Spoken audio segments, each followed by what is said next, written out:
कैसे हैं?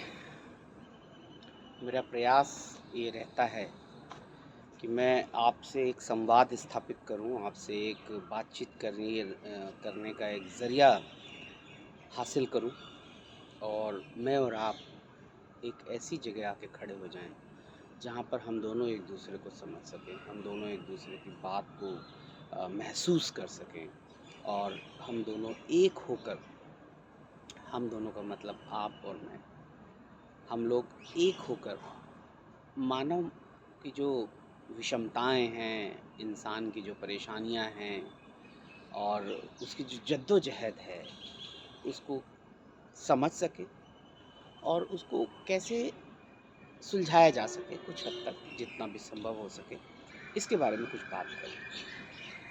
आज मैं आपसे बात करना चाहता हूँ कुछ ऐसे माँ-बाप के बारे में और कुछ ऐसे बच्चों के बारे में। बच्चे वो जो पढ़ने में बहुत ज़हीन हैं, बहुत ब्रिलियंट है, बहुत ही जिसे बोलते हैं चमत्कारी बालक, खासकर वो जो कि 90s से ऊपर परसेंटेज लाते हैं। आज मैं उनके बारे में बात करना चाहता हूँ थोड़ी सी, और मैं उनके जो माता पिता हैं उनके बारे में भी बात करना चाहता हूँ।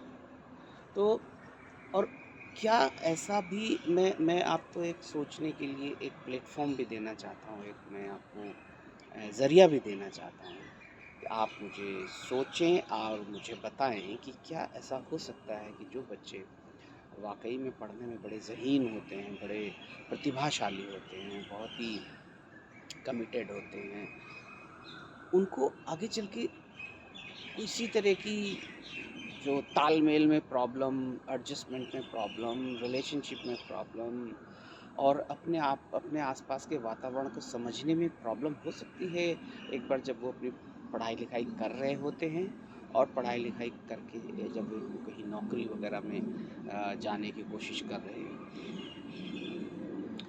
अपने अब तक के अनुभव में तो ये देखा गया है कि जो पढ़ने में बच्चे बहुत होशियार होते हैं, जैसे आईआईटीज़ के बच्चे या मेडिकल्स के बच्चे या जो कंप्यूटर साइंस के बच्चे जो होते हैं या किसी भी एक फील्ड में, मैं ऐसे उन सभी जो बच्चों की बात कर रहा हूँ जो लगभग 90 प्लस परसेंटेज लाते हैं, क्योंकि जो मैं बताने की कोशिश कर रहा हूँ वो प्रॉब्लम, वो परेशानियाँ इन बच्चों के अंदर ज़्यादा देखी जाती हैं जो पढ़ने में बहुत ब्रिलियंट होते हैं। पढ़ाई में तो इनका कोई सानी नहीं होता, पढ़ाई में इनको कोई कम्पीट नहीं कर सकता, पढ़ाई इनके लिए इनफैक्ट कभी भी कोई मसला ही नहीं रहा। हमें आपको लगता होगा कि इन्होंने बहुत मेहनत करी, बहुत पढ़ाई करी है, बहुत बहुत संघर्ष किया है, लेकिन आप अधिकतर बच्चों से बात करेंगे और आप उनसे पूछिएगा कि आपने तो लगता है बहुत मेहनत करी होगी, आप हमें हमारे हिसाब से तो लगता है आपने बहुत संघर्ष किया होगा, बहुत आपने सैक्रिफाइसेस किए होंगे पढ़ने के लिए। तो बड़े सारे बच्चों का जवाब होता है, नहीं ऐसा तो कुछ भी नहीं है कि हमने बहुत मेहनत करी, हाँ बस मेरा पढ़ने का मन होता था और मैं पढ़ता था या मैं पढ़ती थी, मुझे पढ़ना अच्छा लगता था, परसेंटेज कितना आया ये बात अलग है। तो मैं आपको ये बताना चाहता हूँ कि पढ़ाई में तो इन बच्चों को कोई दिक्कत नहीं होती है, ये अपने आप उठते हैं, अपने आप जगते हैं, अपने आप सोते हैं और अपने आप पढ़ाई करते हैं, जब जितना मन करता है उतना पढ़ते हैं। बहुत सारे बच्चे इनमें से ऐसे होते हैं कि वो 1-2 घंटे 3-4 घंटे पढ़ के ही वो अपना सारा कुछ कंठस्थ कर लेते हैं, याद हो जाता है। बहुत सारे बच्चे ऐसे होते हैं कि वो 10-10 घंटे भी पढ़ते हैं और ये पढ़ना उनके लिए ऐसा नहीं बड़ा चैलेंजिंग होता है, बल्कि उनकी फ़न एक्टिविटी में से एक हो सकता है। लेकिन क्या इन बच्चों के साथ सब कुछ सही होता है? जी नहीं, इनके साथ सब कुछ सही हमेशा नहीं होता। कुछ बच्चों के साथ होता भी होगा, हम उनकी बात ही नहीं कर रहे हैं। भगवान करे वो ये ऐसे ही आगे प्रगति करते रहें। मैं तो उन बच्चों के बारे में बात करना चाहता हूँ जो पढ़ाई में बहुत ज़हीन होते हैं, बहुत सीरियस होते हैं, कमिटेड, हार्ड वर्किंग होते हैं। लेकिन आगे चल के उनको कुछ सोसाइटी बेस्ड प्रॉब्लम्स आती हैं, कुछ इमोशंस बेस्ड प्रॉब्लम्स आती हैं, कुछ रिलेशन बेस्ड प्रॉब्लम्स आती हैं, कुछ एडजस्टमेंट रिलेटेड प्रॉब्लम्स आती हैं। ये वो बच्चे होते हैं जो पढ़ाई करते समय ये ध्यान ही नहीं रख पाते या उनको कभी ऐसा ख्याल ही नहीं आता कि रिलेशनशिप कैसे मैनेज किया जाए। ये वो बच्चे होते हैं जिनको पढ़ते समय किसी ने बताया नहीं कि एक सोसाइटी के साथ एडजस्टमेंट क्यों ज़रूरी होता है। मैं उन बच्चों की बात कर रहा हूँ जिनको प्रॉब्लम्स आई हैं, आ सकती हैं। बहुत सारे पढ़ने लिखने वाले बच्चे ऐसे होते हैं जो जिस कैटेगरी की मैं बात कर रहा हूँ कि इनका सब कुछ बहुत बेहतर होता है। हम उनके बारे में आज बात नहीं कर रहे हैं। हम उनके बारे में बात कर रहे हैं कि वो बच्चे जो पढ़ने में तो बहुत ज़हीन हैं, लेकिन इमोशनल लेवल पे, रिलेशनशिप लेवल पे, एडजस्टमेंट लेवल पे और रेसिप्रोसिटी लेवल पे। रेसिप्रोसिटी का मतलब आदान प्रदान विचारों का, इमोशंस का, फीलिंग्स का, अंडरस्टैंडिंग्स का, बिलीफ सिस्टम का। यहाँ पे इन बच्चों को प्रॉब्लम्स आती हैं। एक बार जब ये बच्चे पढ़ के बाहर निकलते हैं और एक नई दुनिया जैसे जहाँ जॉब करने जाते हैं, तो वहाँ पर इनको एक दूसरे को समझने में प्रॉब्लम्स आती है, क्योंकि ये लोग तो वो बच्चे होते हैं जो हमेशा पढ़ाई में लगे रहे। किसी को समझने की, ये तो सारी समझने की मेहनत इन्होंने अपनी किताबों में कर दी। इंसानों को समझने की मेहनत इनकी अधूरी रह जाती है। और जब कोई क्या कह रहा है, कोई बात क्यों कह रहा है, ये इनके लिए एकदम से समझना मुश्किल होता है, और इस वजह से ये दूसरे के पर्सपेक्टिव को समझ नहीं पाते और अपना पर्सपेक्टिव किसी को समझा नहीं पाते। हमेशा याद रखिए, रिलेशनशिप स्किल्स रेसिप्रोसिटी पे डिपेंड करती है कि कितना बेहतर आप रेसिप्रोकेट आदान प्रदान कर रहे हैं। पढ़ाई में जो बहुत होशियार बच्चे होते हैं, ये लोग रिलेशनशिप में बेचारे थोड़े से कमज़ोर पड़ जाते हैं। किसी की फीलिंग्स को समझना, अपनी फीलिंग्स को समझाना इनके लिए बड़ा मुश्किल होता है। अपनी बात किसी को समझा पाना इनके लिए बड़ा मुश्किल होता है, क्योंकि बातें तो ये बेचारे थोड़ा सा कम ही करते हैं। बस आप ध्यान दीजिएगा, काफ़ी बच्चे ऐसे होते हैं जो पढ़ने में पूरा ध्यान लगाते हैं लेकिन बातें नहीं कर पाते हैं। आप इनको एक सोसाइटी में बिठा दीजिए, मान लीजिए शादी में, ब्याह में, जन्मदिन में या किसी एक सोशल गैदरिंग में, ये लोग ज़्यादा बात नहीं कर पाते और ये भी इनके लिए एक प्रॉब्लम होता है। सामने वाले की बात को समझ के उस हिसाब से उसको रेसिप्रोकेट करना, उस हिसाब से उसको रिस्पॉन्ड करना इनके लिए मुश्किल होता है। किसी को इमोशनल लेवल पे समझ पाना, उसकी फीलिंग्स को समझ पाना इन बच्चों के लिए मुश्किल होता है। और सबसे बड़ी प्रॉब्लम इन बच्चों को आती है जो एक डिप्लोमेसी होती है ना, जिसे हम चतुराई बोलते हैं। ये बच्चे चतुर नहीं होते। चतुर का मतलब होता है एक तरह का, मजाक के अंदाज में अगर बोलूँ, ठग, जो हर चीज़ में एडजस्ट कर जाता है। ठगी होते हैं ना, आपके साथ इतना घुल मिल जाएंगे आपको पता ही नहीं चलेगा। इन बच्चों के अंदर चतुराई नहीं होती है। किस एक एक एक एक कंडीशन ऐसी होती है जो जिसे हम कहते हैं read in between the lines. जो नहीं कहा गया है उसको सुनो, जो नहीं बोला गया है उसको समझने की कोशिश करो। इन लोगों के लिए मुश्किल होता है। इशारे नहीं समझ पाते, क्यूज नहीं समझ पाते, भेद भरी बातें नहीं समझ पाते, क्योंकि इनके अंदर जो एक सोशल इंटेलिजेंस, सोशल अंडरस्टैंडिंग वो बहुत कम होती है। सारा इन्होंने अपनी ज़िंदगी, अपने इमोशंस, अपने कमिटमेंट तो किताबों में लगा देते हैं। तो आगे चल के जब इनको सोसाइटी के साथ एडजस्ट करना होता है तो इनकी बहुत प्रॉब्लम्स आती है।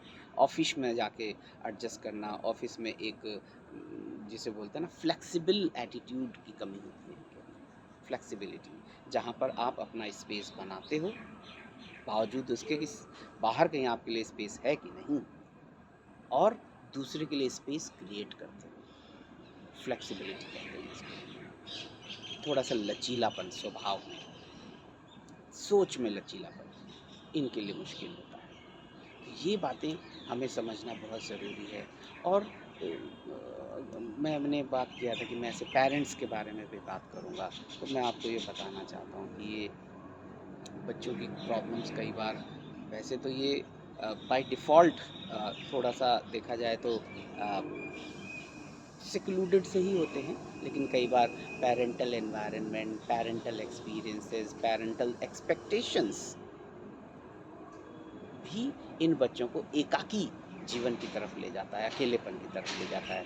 पेरेंट्स को अच्छा लगता है कि अरे यार हमारा बच्चा तो बहुत पढ़ता है, पढ़ता ही रहता है, उसको तो दुनियादारी से मतलब ही नहीं है, और वो बड़े खुश होते हैं। और पेरेंट्स भी कभी अपने बच्चों को नहीं बोलते हैं कि तुम्हारे लिए ये दुनियादारी भी ज़रूरी है, क्योंकि माँ बाप भी तो हमारे आपके जैसे ही होते हैं।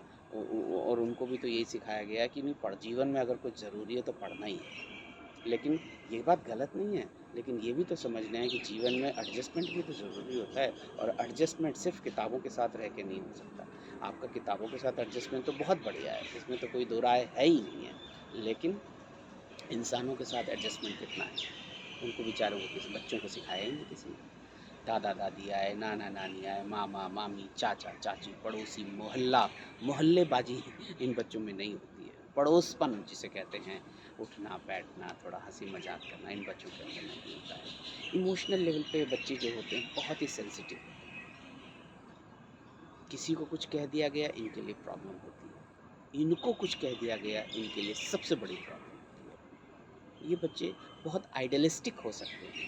हर इंसान की एक आइडियल इमेज इनके मन में रहती है, हर रिश्ते की एक आइडियल इमेज इनके मन में रहती है, और जब वो इंसान उस आइडियल इमेज से बाहर जाता है तो उसको बर्दाश्त करना, उसको उसके साथ आत्मसात हो जाना या उसके साथ एक एडजस्टमेंट इस्टेब्लिश करना इनके लिए बड़ा मुश्किल होता है।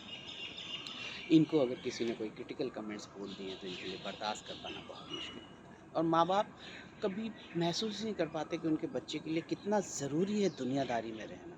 माँ-बाप कभी महसूस ही नहीं कर पाते हैं कि उनके बच्चे के लिए कितना ज़रूरी है एडजस्टमेंट डेवलप करना बच्चों के अंदर। उनको लगता है कि नहीं, हमारा बच्चा पढ़ाई तो कर रहा है, 91, 95, 98 इतना परसेंट लाता है, और दुनिया में क्या चाहिए? बाकी चीज़ें तो लोग सीख ही जाते हैं, लेकिन माँ-बाप ये भूल जाते हैं, ये सीखना उनके लिए ज़्यादा आसान होता है, जो बेचारे दुनिया के बीच में रहते हैं, दुनियादारी में रहते हैं। लेकिन जो लोग दुनिया से ही अलग रहते हैं, किताबों के साथ ही ज़्यादा रहते हैं, तो वो लोग कहाँ से कर पाएँगे? ये बहुत ज़रूरी होता है ऐसे बच्चों के साथ जब आप डील करते हैं। थोड़ा-सा दुनियादारी भी ज़रूरी होती है, उनको सिखाने की ज़रूरत है। थोड़ा-सा फ्लेक्सिबिलिटी भी ज़रूरी होती है, उनको बताने की ज़रूरत है। और जब नहीं होता ऐसा, तो ये बच्चे रिलेशनशिप मैनेज नहीं कर पाते हैं, किसी की फीलिंग्स को समझ नहीं पाते, अपनी फीलिंग्स समझा नहीं पाते हैं, और धीरे-धीरे एक वैक्यूम आने लगता है, क्योंकि अपनी अपनी एकाकीपन को छोड़ के, अपना एटीट्यूड, अपना बिलीफ सिस्टम को छोड़ के दूसरे के बिलीफ सिस्टम को समझना, दूसरे के इमोशंस को समझना, इनके लिए नया-नया है। ये अभी-अभी उतरे हैं, लेकिन यहाँ पे इनको टाइम थोड़ा मिलेगा कि चलो तुमने रिलेशनशिप मैनेज करने में गलती कर दी, कोई बात नहीं, फिर से ट्राई करते हैं। ये तो रियल वर्ल्ड है, इमेजरी इमेजिनरी थोड़ा है, आपका क्लासरूम थोड़ा है जहाँ पर आप ट्रायल एंड एरर करते रहेंगे। माँ-बाप को भी नहीं पता होता है कि ऐसा होने वाला है, ना बच्चों को तो पता ही नहीं रहता है। और पढ़ाई के जीवन में कभी रिलेशनशिप की बहुत ज़्यादा ज़रूरत पड़ेगी, इनको फील ही नहीं होता, ना इनको ज़रूरत पड़ती है। और वाकई पढ़ने का काम तो एकाकी ही होता है, आप अकेले ही रह के पढ़ते हो। रिलेशनशिप प्रॉब्लम्स आती हैं, इनकी दोस्ती नहीं बन पाती, दोस्त बन नहीं पाते, बनते भी हैं तो बड़ी जल्दी छूट जाते हैं, क्योंकि रिलेशनशिप होल्ड करना तो थोड़ा सा पढ़ाई होल्ड करने से अलग होता है ना। जब आप पढ़ाई करते हो तो आप ऑटोनॉमी रखते हो, आप अपने हिसाब से किताबें उठाते हो, अपने हिसाब से टाइम टेबल सेट करते हो। लेकिन जब आप रिलेशनशिप होल्ड करते हो, मैनेज करते हो, तो वहाँ पर आप ऑटोनॉमी आपकी नहीं होती। सामने वाला भी हक रखता है, सामने वाला भी एक्सपेक्टेशन रखता है, वो भी अपनी बात रखेगा, लेकिन उसकी बात रखने के लिए आप, उसकी बात को सुनने के लिए आपके अंदर पेशेंस है कि नहीं, ये एक सवाल हो जाता है ऐसे बच्चों के साथ। सामने वाले के इमोशंस को बर्दाश्त करना चैलेंज होता है ऐसे बच्चों के लिए। सामने वाला कोई बात ऐसी कैसे कह सकता है जो मुझे पसंद नहीं है, इनके लिए अजीब बात होती है। इनको लगता है कि नहीं, आप ऐसी बात कहिए जो मुझे पसंद है। आइडियलिस्टिक होने की वजह से ये बच्चे बहुत ज़्यादा रूल्स एंड रेगुलेशंस को इम्पोर्टेंस देते हैं। फॉर एग्ज़ाम्पल, एक बच्चा जो पढ़ने में बहुत होशियार है, अगर उसके माता-पिता या कोई उसके कमरे में आ रहा है और नॉक नहीं किया, तो ये बच्चों को बहुत बुरा लगता है, और ये कह सकते हैं किसी से भी, आप नॉक करके क्यों नहीं आए? अब इमेजिन करिए, माता-पिता को कमरे में आना है, कुछ काम से आना है, हर बार वो नॉक करें, कैसी परिस्थिति होती होगी। और ये बच्चे इतने रिजिड हो जाते हैं कि अगर ऐसा नहीं हुआ तो इनको दुःख होता है, इनको ख़राब लगता है, ये गुस्सा हो सकते हैं और ये झुँझला सकते हैं, इनका कंसंट्रेशन पढ़ाई का ख़त्म हो सकता है, सिर्फ़ ये बात सोच के कि आप नॉक करके क्यों नहीं आए। चलिए, घर में कुछ हद तक मैनेज किया जा सकता है, बाहर वहाँ कैसे मैनेज होगा? वहाँ कौन वेट करेगा? आप कैसे एडजस्ट करेंगे? इन बच्चों के साथ ये प्रॉब्लम्स होती हैं। बहुत ज़्यादा आइडियलिस्टिक होने की वजह से फ्लेक्सिबिलिटी कम हो जाती है। तो ये कुछ बातें हैं जो हमें, जो बहुत ही प्रतिभावान बच्चे हैं, एकेडमिकली ब्राइट बच्चे हैं, उनके बारे में समझने की ज़रूरत है। और ये मैसेज उन पेरेंट्स के लिए है जिनके पास ऐसे बच्चे हैं, जो भाग्यशाली हैं कि उनके पास ऐसे बच्चे हैं। लेकिन साथ साथ में जिम्मेदारी ये है कि आपको अपने बच्चों को समझाने की भी ज़रूरत है और माँ बाप को भी समझने की ज़रूरत है। अपना ध्यान रखें।